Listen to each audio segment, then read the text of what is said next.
नहमदुहु व नुसल्ली अला रसूलिल करीम, अम्मा बाद। मिलेंगी मंजिले मकसूद ये ईमान रखते हैं, मिलेंगी मंजिले मकसूद ये ईमान रखते हैं।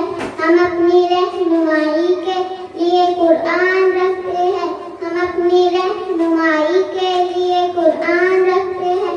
वफादारी वतन से हो यही इस्लाम कहता है, वफादारी वतन से हो यही इस्लाम कहता है। हम अपने दिल के हर गोशे में हिंदुस्तान रखते हैं, हम अपने दिल के हर गोशे में हिंदुस्तान रखते हैं।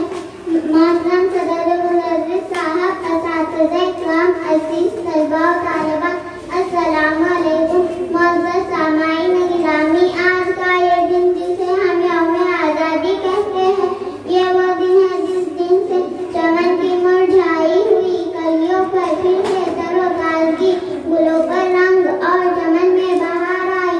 आज जो हमारा चमनिस्तान जिसे हम हिंदुस्तान कहते हैं, लहलहा रहा है अपनी खुशबू से, फिज़ाओं